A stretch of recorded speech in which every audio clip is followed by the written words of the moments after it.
A paz do Senhor, meus irmãos, todos bem, todos felizes? Aqui é o professor Tiago Nascimento, chegando com mais um vídeo com subsídios para a classe de adultos, lições bíblicas da CPAD, que neste trimestre está abordando aqui, estudando a apologética, abordando algumas heresias do passado através dos comentários do pastor Ezequias Soares. E hoje nós chegamos aqui ao vídeo de preparação para a lição de número 2, com o título Somos Cristãos. Essa lição vai abordar uma questão muito importante para os primeiros cristãos e que também ainda é relevante para nós hoje, que é a diferença entre cristianismo e judaísmo. Nós sabemos que o judaísmo ele foi muito importante, os judeus são o povo escolhido por Deus no passado, mas hoje em dia muitas pessoas acabam chegando assim a um extremo de hipervalorizar essa questão de Israel, essa questão dos judeus, e acabam trazendo elementos do judaísmo que não tem nada a ver com o cristianismo, né? E isso não é algo novo. Então o pastor Ezequias Soares ele está ao longo desse trimestre trazendo justamente essa questão. As heresias do passado, elas assumiram uma nova roupagem, assumiram uma nova maquiagem, podemos dizer assim, mas elas ainda são as mesmas, né? Ele começa o livro de apoio mencionando justamente isso, que não há nada de novo debaixo do sol. Então a gente vai, ao longo desse trimestre, fazer esta viagem no tempo, acompanhando as heresias do passado, como que os apóstolos, como que a Bíblia respondeu a elas, e a gente vai trazer aplicações então para nós hoje. O texto áureo dessa lição, o versículo-chave, está em Atos 15:19, onde diz: Por isso julgo que não devemos dificultar a vida dos gentios que estão se convertendo a Deus. Este versículo nos ajuda a entender que a salvação em Cristo não está atrelada a rituais externos, uma carga extra, como os judaizantes queriam, né? Atrelar aqueles preceitos da lei para que os cristãos gentios também precisassem cumpri-los, para que assim pudessem obter a salvação. Então, somente a graça divina, ela que transforma o coração e é a única coisa que nós precisamos então para obter a salvação. Como expresso na verdade prática, o cristianismo é uma religião de relacionamento pessoal com o Cristo ressuscitado. A nossa fé não está nos detalhes de obediência a leis e regras e preceitos lá do judaísmo, né? Mas sim no amor e na graça de Jesus Cristo. Nós sabemos que este é um tema até um tanto quanto polêmico, porque há muitos cristãos que hipervalorizam o papel de Israel, o papel do povo judeu, e acabam muitas vezes nesse exagero trazendo elementos do culto judaico, trazendo elementos da antiga aliança para dentro do cristianismo. Então a lição de hoje ela é muito importante para tirar esses elementos, esses rituais e clarificar à luz da palavra de Deus aquilo que de fato é cristianismo. Em relação aqui à aula, são 3 os objetivos do professor para essa aula. Primeiro, apontar a tendência judaizante, predominante entre os primeiros cristãos. Segundo, elencar as pressões sofridas pelos apóstolos por parte desses judaizantes que se opunham ao Evangelho da Graça. E terceiro, mostrar de que forma essa doutrina judaizante se faz presente entre os cristãos da atualidade. Então veja que são 3 objetivos que estão alinhados aos tópicos dessa lição. Então cada professor precisa aqui escolher um método, né, que ele esteja mais familiarizado para expor esse conteúdo. Via de regra, o que a gente observa muitas vezes é que o professor fica preso ao método de preleção, aquele onde ele faz ali uma pregação, né? Ele estuda, ele se prepara, ele se capacita e ele vai então ministrar esse assunto para os alunos. Mas muitas vezes o método de preleção ele não dá muita voz ao aluno. O aluno pouco participa, o aluno pouco interage. E nesse sentido, aqui no nosso canal, se você ainda não é nosso seguidor, né? Então, esclarecendo, né? A gente sempre procura sugerir aqui metodologias ativas, aquelas metodologias que visam a participação maior do aluno, porque nós entendemos, a partir da nossa experiência como professor já há mais de 20 anos lecionando na IBD e também no meio secular, né? Como professor formado, licenciado, a gente observa que quando o aluno interage, quando o aluno participa da construção do conhecimento, isso é a base da metodologia ativa, esse conhecimento ele é fixado de uma forma melhor. Aquilo que o aluno apenas ouve, apenas recebe, ele muitas vezes ele acaba esquecendo aquilo. Mas quando ele participou da criação, quando houve todo um processo mental, né, de criação desse conhecimento através de rotinas de pensamento, de metodologias ativas, então esse conhecimento muitas vezes ele vai ser solidificado na mente do aluno e ali de fato está ocorrendo um aprendizado. Mais do que decorar conceitos, mas o aluno está criando o conhecimento. Então nesse sentido, A minha sugestão é sempre que o professor mescle as técnicas, né, didáticas ali, que ele consiga então fazer uma mescla, né? A preleção, ela é muito importante, ela é a técnica favorita, né, dos nossos professores, mas ela precisa ser acompanhada também de alguma atividade, algo dinâmico, né, que possa envolver o grupo, que possa envolver os alunos. Então, para essa aula, eu vou trazer aqui uma sugestão de dinâmica em grupo, que o professor pode aplicar no início da aula, como um quebra-gelo, assim, né, para trazer já aquela participação dos alunos já logo de início, e até como uma forma de avaliar o quanto os seus alunos já sabem, né, aquilo que na pedagogia é chamado de uma avaliação diagnóstica, né? Você vai dar voz para que eles falem, expressem o que eles sabem, você já vai perceber então o nível de conhecimento dos seus alunos a respeito desse assunto. Uma outra sugestão, você pode utilizar essa dinâmica no final da aula, né, como uma revisão do assunto, de forma a fixar aquilo que foi estudado. Então você vai, dentro do seu método, aí, da forma de ensino que você está preparando para essa aula, da sua abordagem, você vai escolher aí o melhor momento então, para adotar essa metodologia. E claro, sempre são sugestões, né, que você vai adaptar aí conforme a clientela, né, conforme aí a sua classe, os seus alunos. Mas antes da gente entrar nessa parte da metodologia, eu queria aqui dar uma olhadinha com os irmãos aqui nos tópicos da lição. Então o primeiro tópico ele vai tratar aqui a respeito dos judaizantes, né, esse olhar ao passado, e a gente vai observar que nos primeiros dias da igreja, alguns grupos de judeus tentavam impor então aquelas práticas do Antigo Testamento para os cristãos gentios, uma circuncisão, a observância de certos rituais, aquela questão das leis dietéticas, né, do que poderia ser comido, do que não poderia ser comido ali pelos cristãos. E Paulo e Pedro, eles enfrentam uma grande oposição por parte desses grupos. E esses dois apóstolos são muito importantes nesse contexto, o Pedro principalmente por causa daquela visão que ele teve, né, a respeito daquele lençol que vinha com os animais que eram considerados então impuros, né, e a explicação que ele recebeu ali de forma sobrenatural, né, através dessa visão que ele teve. E Paulo, devido a todo o seu embate então com esses cristãos, principalmente na Galácia, né, a Epístola aos Gálatas, Paulo vai tratar bastante a respeito desse assunto. Então, de forma bastante resumida, os judaizantes eram isso, pessoas que haviam se convertido à fé, muitas vezes, se apresentavam ali como representantes dos chefes da igreja lá em Jerusalém e estavam tentando trazer este jugo, essa carga extra aos primeiros cristãos, aos cristãos gentios, de que eles deveriam se circuncidar, de que eles deveriam seguir a lei de Moisés. O segundo tópico, a gente vai estudar aqui como que esses apóstolos então lidaram com essas pressões, né, as pressões contra o Evangelho da Graça. E a gente vai observar então aqui principalmente através de Paulo, em sua carta aos Gálatas, onde ele afirma que os judeus estavam promovendo um outro evangelho. Então nesse segundo tópico é importante esse enfoque, né, esse foco na questão do outro evangelho. E o que Paulo fala a respeito disso? Que esse outro evangelho, queria colocar a salvação nas obras e não na graça do Senhor Jesus, esse outro evangelho deveria ser considerado maldito, né, deveria ser considerado anátema. Então são dois tópicos muito importantes que vão trazer esse olhar histórico e vão trazer a forma como os apóstolos lidaram com isso e que a gente pode, no tópico 3, aplicar então para os dias de hoje. Porque o tópico 3 ele traz então a questão de que ainda hoje essa questão está presente. Algumas pessoas tentam trazer práticas judaicas para o cristianismo moderno, seja através ali, principalmente da observância do sábado. E aqui é interessante observar que o pastor Ezequias ele não cita igrejas, né?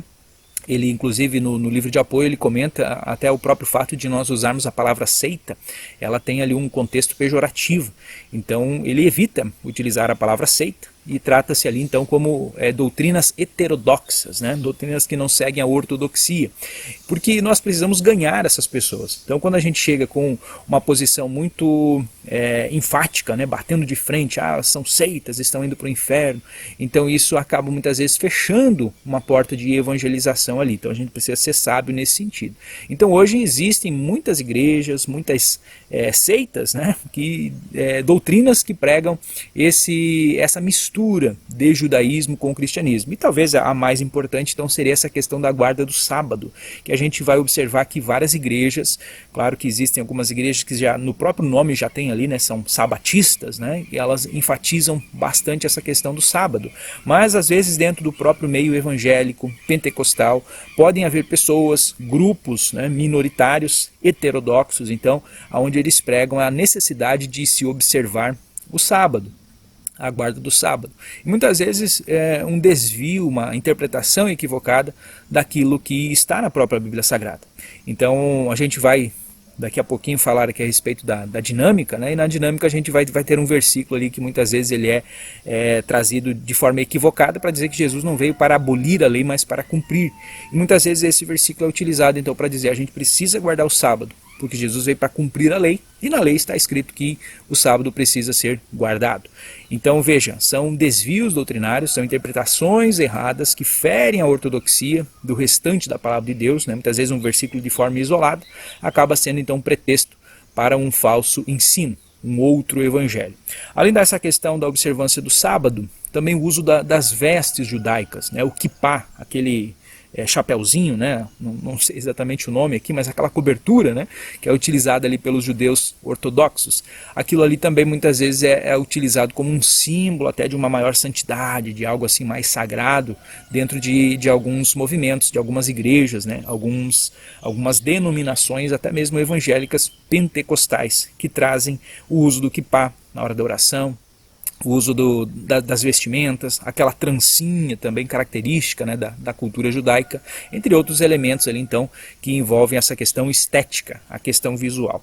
E um terceiro elemento que também é citado aqui pelo pastor Ezequias Soares, a questão do shofar, né, a questão daquela trombeta, né, muitas vezes de chifre de carneiro ali, que ela é utilizada, e eu já vi em algumas denominações, né, muitos vídeos pela internet, deles dizendo que o shofar ele faz uma ativação profética, ele traz um mover maior do Espírito Santo através do canto do shofar, né, que existe inclusive, eu vi certa vez um vídeo de um suposto pastor ali ensinando então, né, os tipos de toques do shofar, e cada um deles tinha uma especificidade.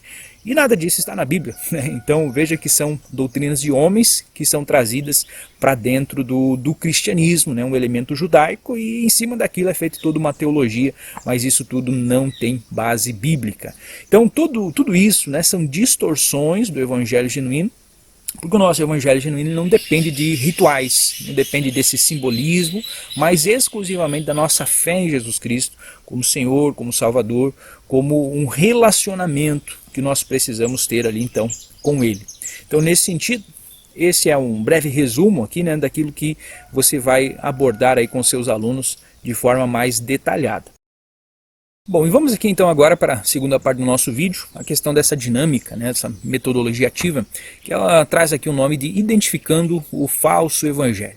Basicamente você vai nessa dinâmica dividir aqui os seus alunos em grupos, dependendo aí do tamanho da sua classe, pode ser grupos de 5, 6 pessoas, enfim, não pode ser grupos muito grandes, porque senão eles vão, sempre vai ficar aquele irmão que não vai participar. Então você vai estipular ali um tempo, talvez de uns 5 minutos, para que eles conversem, né, dentro desse grupo a respeito de uma lista de afirmações. Então eu vou deixar aqui na área de comentários aqui desse vídeo, na descrição aliás, um link para que você baixe essas afirmações. São frases, né, eu vou ler elas aqui para vocês, são frases que elas embasam.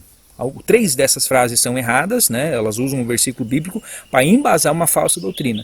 E outras 3 frases são o evangelho genuíno, o evangelho verdadeiro. Então você vai imprimir essa lista de frases, ou você vai copiar, pode colocar aí no quadro para os seus alunos, no data show, enfim, né? Então use aí o recurso que estiver à sua disposição.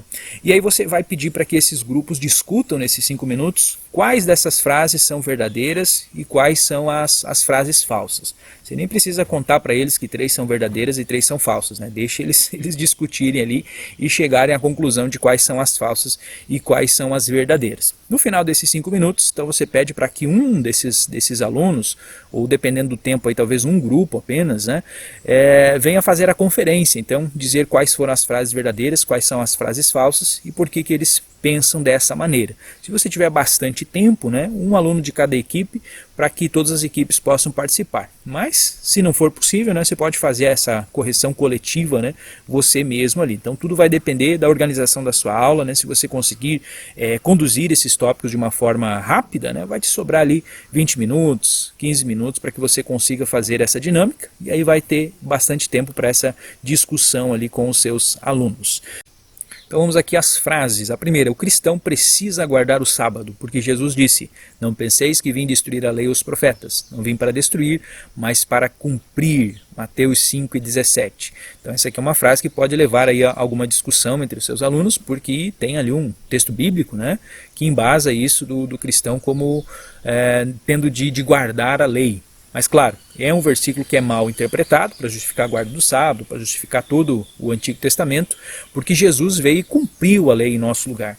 Então ele cumpriu a lei, mas ele não exige que nós cumpramos a lei. A lei, na verdade, apenas apontava para Cristo, né? Apontava para essa necessidade de salvação que o ser humano tem. Então, segundo Romanos 10:4, se pode utilizar isso como um argumento depois na hora da correção, né? A salvação é pela graça e não pela observância, então, de práticas legalistas. Então essa é a primeira frase: o cristão precisa guardar o sábado, segundo Mateus 5:17. A segunda frase: as boas obras são indispensáveis ao cristão, pois Tiago escreveu: a fé, se não tiver obras, é morta em si mesma. Então aqui é um outro versículo que também pode gerar alguma discussão. Ele é falso, né, obviamente, essa afirmação, porque o versículo de Tiago, ele está se referindo aqui das obras que nós precisamos fazer não como requisito à salvação, né? A Bíblia nos diz que nós de fato fomos salvos para as obras, mas não pelas obras. Então nós somos salvos pela graça, mas nós precisamos sim fazer boas obras, porque nós já somos salvos, então nós praticamos as boas obras. Mas aqui, né, muitos deturpam isso, então apontando a necessidade de um legalismo, né, de cumprirmos alguma obra para que a gente consiga a salvação. Então Tiago 2:17 é a segunda frase aqui, o segundo versículo que você vai atribuir aí como falso, como interpretado de forma incorreta. E o terceiro é a questão do uso do shofar. O uso do shofar em nossos cultos é essencial para atrair a presença de Deus, conforme vemos em Josué 6:20. Josué 6:20 diz que sucedeu que, tocando-se longamente a buzina de carneiro, o povo gritou com um grande grito e o muro caiu abaixo. Então é um versículo, né, que pode ser utilizado de forma descontextualizada para justificar o uso litúrgico, então, do shofar, né, da trombeta de carneiro ali, como um elemento espiritual obrigatório do culto. Então, queremos, né, que nenhum dos irmãos tenha esse versículo, essa afirmação como verdadeira, né? Mas caso aconteça, então você vai usar ali como um contra-argumento João 4:23, 24, né, onde Jesus menciona ali que o Pai procura os verdadeiros adoradores que o adorem em espírito e em verdade, né? Não necessariamente precisa de um instrumento, de um ritual específico, mas sim de adoração em espírito e em verdade. Então essas seriam as três frases equivocadas, né? As três frases falsas. Agora as afirmações verdadeiras, e claro, você pode misturar elas ali, né, para que não fique tão fácil, né, para os irmãos identificarem que as primeiras são falsas. Então a primeira frase verdadeira: a salvação ela é pela graça por meio da fé em Cristo e não vem das obras. E o texto aqui é Efésios 2:8, né? Pela graça sois salvos por meio da fé, isso não vem de vós, é dom de Deus. A segunda frase verdadeira: o Evangelho de Cristo é suficiente para a salvação, sem acréscimos. Como Paulo declarou em Gálatas 1:8, ainda que nós mesmos, um anjo do céu, vos anuncie outro Evangelho, seja anátema. Então também é uma frase bem verdadeira nesse sentido. E a terceira: somos chamados a viver em liberdade na graça de Cristo, não para voltar ao jugo da lei, como Paulo ensinou. Estais, pois, firmes na liberdade com que Cristo nos libertou. Gálatas 5:1. Então veja, irmãos, são três frases, três afirmações verdadeiras, tem ali a sua base bíblica, três afirmações equivocadas, que também têm uma base bíblica descontextualizada. Então o objetivo aqui não é levar os irmãos a se envergonhar aqui, né, mas simplesmente fomentar essa discussão, né? Talvez hajam pessoas ali que defendam essas ideias, e através do esclarecimento, né, através da própria discussão em grupo, né, muitas vezes se vai chegar já à decisão aqui correta, né, a interpretação correta, aliás, desses versículos, né, que tirado do seu contexto serve então para embasar essas heresias, esses desvios doutrinários aqui da ortodoxia. Então veja, professor, vou deixar aqui essas frases para você na área aqui dos links, né? Você pode baixar ali no Drive, ali, no Google Docs, você pode fazer impressão, você pode colocar no Datashow, você pode copiar no quadro aí para os seus alunos para terem essa discussão. Mas eu acho importante então que você utilize, né, essa ferramenta aí da interação, da participação entre os seus alunos.